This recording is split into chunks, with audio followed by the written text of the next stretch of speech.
Hello students, welcome to EPG Pathshala. I am Professor Ipshita Bansal from BPS Women's University, Sonipat, Haryana.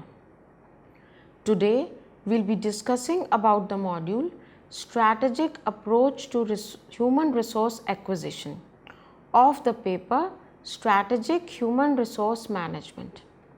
After studying this module, students will be able to understand first the various steps involved in human resource acquisition strategy, and second, corresponding changes required in other HR functional strategies. The aggregated strength of the expertise, capabilities, intellect and feat of an organization's workforce, including the ethos, character, behavior and advantages of an individual involved, is the personnel strength of the organization. The personnel, that is the human resource, is the most important asset of an organization, surpassing the fixed capital and monetary strength. The firm's activities or consequent output are linearly related to the number and skill set of the personnel force. Depending on the organization's need of its present and future requirements and planning manpower requirement, hiring and selection process can begin. After finalizing a candidate as a member of its human resource, the consecutive steps taken by an organization is placing him on the right job and aligning him to the organization. The right choice and placement of a personnel is essential for accomplishing the firm's strategic goals and smooth running.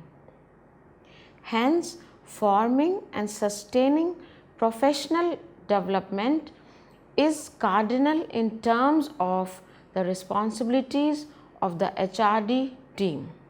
One of the most crucial parts of this critical HR management is critical personnel planning. It connects the personnel management with the organizational structure and ethos. Almost all firms have a basic blueprint of strategies which assist them in accomplishing their set goals. As a matter of habit, firms work around capital management to make sure all the missions are attained. Although labor force strategizing isn't so popular, it is an integral factor for the success of the firm. The smallest of establishment requires a solid working plan and guidelines to charter their growth in the future. According to these plans and policies, an HR strategy can be devised in alliance to the upcoming directives of the firm. This is also elemental from the capital range perspective.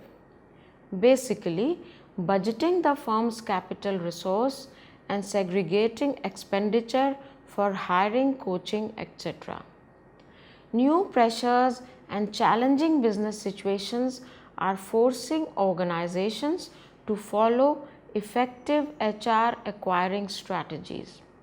Most of the conventional organizations never bother to have human resource strategies. They only followed human resource customized tactics. Human resource policies are most often than not are the unplanned outcomes of business initiatives which have been taken without serious consideration of their manpower implications. So let's now understand the critical HR strategizing method. Anticipating human resource needs provide rudimentary grounds which acts as the foundation for building manpower acquisition strategies in any organization. This function is undertaken by HR department in consultation with other departments. Under this step, manpower requirements are forecasted annually or sometimes too yearly, for which heads of different units present annually or 2 yearly data in prescribed forms about current manpower available for different categories of personnel. Number of vacant posts, whether sanctioned or not, requirement of new posts to be filled with reasons for arising such new posts, etc., to the HR head at the head office. In this way, an inventory of the existing manpower of different units, vacant posts and new posts to be filled is taken. The HR strategizing method includes 4 steps: analyzing present HR strength, predicting the future personnel requirements, gap analysis, and evolving the HR plans in accordance to the firm's structure and mission. Let's now understand these in detail. First is analyzing present HR strength. According to the firm's critical plans, the initial stage of critical HR strategizing is to identify the present holding of the workforce. The skill sets, expertise and intellectual capacity of the staff need to be evaluated, which can be done easily by skill listing for an individual worker. It also incorporates enlisting the department's count and their capacity. The evaluation aids the personnel supervisors in calculating the legitimate predictions of the required personnel necessary and appropriate for the organization. In reality, skills listing is required to encompass all the feats that have been displayed by the staff member, not just those that are needed for a particular post. For example, racing could include extraordinary feat which might be beneficial for the firm. The credentials and achievements of the employee could be incorporated. A continual feedback on employees' work and cultural ethics is required to assess their ambitions and plausible allocation of their duties in the future. Next is predicting the future personnel requirements. The next task involves around predicting the personnel future requirements in line with the firm's goals. The practical prediction of personnel requirement approximation requires approximating both demand and supply. Few of the daunting questions to be taken into consideration are: how many people are needed to meet the firm's missions and goals? What positions will need to be occupied? What kind of expertise is essential? Forecasting includes approximating averages, staff strength to be employed, and the best way to redesign a department. Let's understand the gap analysis now. The next step is the assessment of the gap between the present state of the firm and the forthcoming. This includes creating an inventory of the required labor, skill set and expertise, eventually in contrast to what is present now. Highlighting the redundant methodologies and incorporating innovative techniques in their place is important.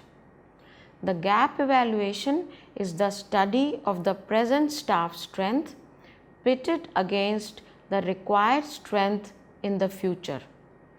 This lays down clearly the exact head counts of the staff required and defines steps of hiring and training, coupled with the expertise and core knowledge needed to sustain in the industry. The gap analysis is considered a prerequisite for aiding the firm in being at par with its personnel requirements. The questions that require attention during the phase of gap analysis are: what new positions need to be filled? What expertise would be essential? Do our current employees possess the expertise required for the job? Are employees presently in jobs where their feet is utilized? Are the present personnel management techniques appropriate for future demands? Let's now talk about strategy development. Strategy development comprises of structuring programs to institutionalize the gap analysis. Therefore, supervisors create coaching tutorials to impart the knowledge base essential for appropriate results. The supervisors conceive plans with the vision of improvising the different sections of the firm. In what way to hire the utmost proficient human resource and what protocol to follow when outsourcing specialized knowledge base and expertise in order to optimize cost. The key for the optimized result in a firm is the close studying and enhancement of these strategies. There are 8 HR functional strategies that ensure that organizations' requirements are met in the coming times. These are redesigning plans, coaching and enhancement plans, hiring plans, outsourcing plans, collaboration plans, communication plans, legislation and mandate, and evaluation. Let's now understand these in detail. The purpose behind redesigning oscillates between expanding and curtailing costs undertaken during the process. The firm's ethos redesigning may be taken up due to outside forces on the lines of acquisitions or forces from within the lines of organizational expenditure on the staff. Few of the redesigning plans that are generally incorporated are decreasing staff strength by firing or attrition, realigning work so as to make meaningful jobs, optimization by classifying work units. Attrition is one of the methods to decrease staff count. It is not finding a replacement once a position is vacant. The feasibility of this technique is directly proportional to the urgency of cut down. This would imply that all the jobs in a firm are realigned and classified in a way that it compensates for the work without affecting the efficiency of the other workers or the aggregate output. Also, the evaluation of this realignment is imperative to see if it has a favorable outcome. It is essential to analyze current workforce scenario. For example, the ever daunting deficit of expertise as baby boomers start retiring. Firing, handling the pink slip, the golden handshake, or any other term all point at redesigning plan of decreasing the labor force to cut expenditure on staff. For example, General Motors closed 21 plants in the year 1991 and let go of 74,000 employees in order to sustain the setbacks in their financial structure. Yet another important example is that of IBM, which maintained a clean record of no layoffs since its inception, but had to let go of 85,000 staff members later to remain a game player in the industry. This kind of designing is hard to assimilate. Head cuts not all the time signify corporate failures in terms of losses, but could be the only option in cases of annexing, procurements and collisions where replication of employees triggers this kind of redesigning. It doesn't matter if you are overtaking another firm or another firm is overtaking you. Redesigning is absolutely imperative. Post it. Be it the case when you are annexing another firm or vice versa, reformations are imperative post the takeover. The firm being annexed has to go through major redesigning to align with the firm's blueprint of the annexing firm. It is not a surprise when workers decrease the hours of functioning willingly. Collaboration and work division is critical. Also, you need to ensure that the entire workforce is comfortable with the current situation, in tune with the heads, and have consented in writing. Clear communication is paramount for success. Verticalization is the newest range where a firm redesigns to present customized products and services to meet the needs of a particular industry. HCL is one of the companies that adopted this route, where it verticalized its functionalities in order to cater to the tailored needs of 5 varied industries in 2002: retail, media and telecom, manufacturing, finance and life sciences.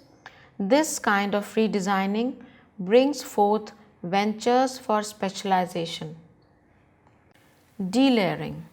It is the process of atomizing the orthodox hierarchical structure into a flat firm. The most important part of this redesigning is to clear out the topmost productivity infertile layer and the extravagantly compensated the creamy layer, that is, the high ranking employees. With overall output increase in mind, GE brought down the level of management from 10 to 4 in few departments.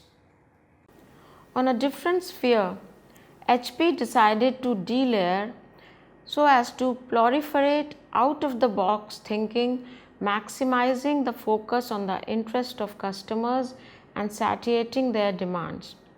The most flashy benefit of delayering essentially is minimizing the time required for making strategic decisions and the consequent implementation. Coaching and enhancement plan. Manpower planning and development is also known as human resource planning. This method acts as a benchmark for the optimized utilization and supervision of the staff. Manpower planning includes approximating the count and kind of staff required for the firm's success. The staff procuring and development strategizing is an unabated process which is hinged on predefined pack of activities. Improving the workforce by coaching and preparing for different jobs. It can be done by adding value to an individual employee by training in various fields and presenting opportunities for future growth. Hiring plans. Before planning for recruitment strategies, it is always better to consider job analysis for various jobs. Job analysis is the thorough step-by-step assessment of the aspects linked to the tasks, operations and requirements of a specified job, that is, complete study of nature of job. In other words, it suggests the profile of the work. The work profile is a detailed script of the functions, expertise and nuances of a specific task. It contains a ledger stating the task with the specifications of the profile, place, responsibilities, roles, working environment, hazards and relationship with other sections of the firm. By study of job analysis and job description, job specification can also be generated. That is, the type of person with suitable qualifications, attitudes, personality, and skills is required for a particular job. So, job analysis with job description and job specification provide a realistic platform for recruitment and selection. Also included in the hiring plan is analyzing and identifying viable ways to critically advertise jobs and attract appropriately skilled human resource. Let's now talk about outsourcing plans.